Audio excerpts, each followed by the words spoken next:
Now you know the parts of a tax system: what we pay, what we don't pay, and what we get. But what does it really mean if we could do it right?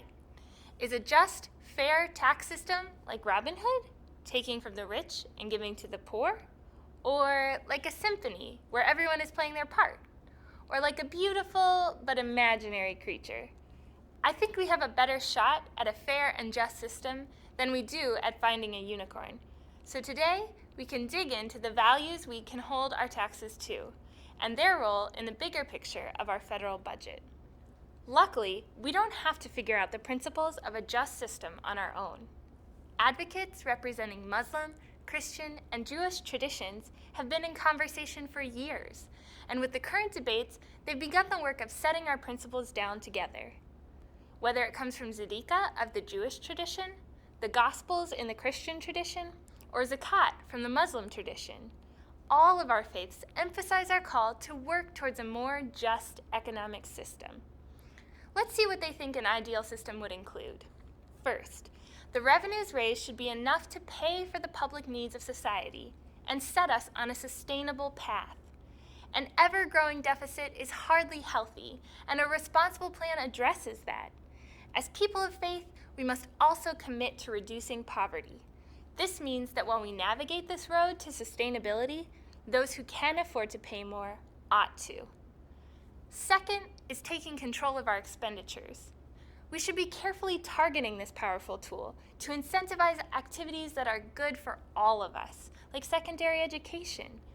If the expenditure isn't helping the economy or has been written simply to allow more and more wealth to accumulate in one place, it's not worth the tax dollars we're missing out on. Third, a just system would be progressive, meaning those who are able to give more do, and the burden is not passed to those who have the least. Fourth, the system should help us to be a more equitable society.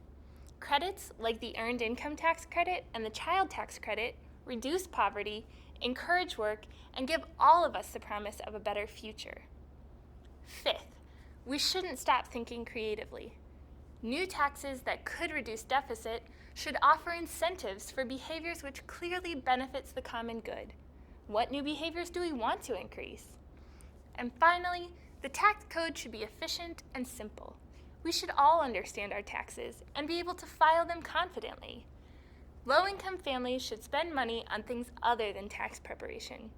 These folks know what they're talking about. They've actually created a whole plan for our federal spending, outlining the priorities of communities of faith.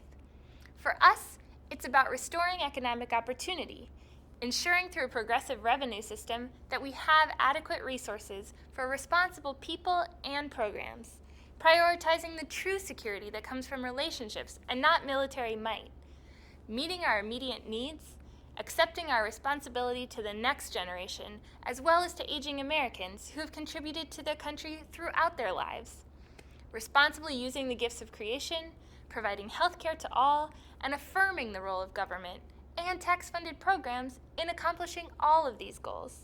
It won't be easy, but the decision to follow these values is a simple one.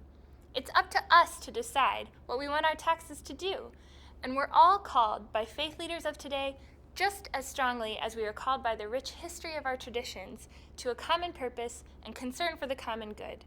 Our commitment to each other is as compelling today as it has ever been, and we understand the way we use and share resources can bring us closer to each other and to our faith or drive us apart.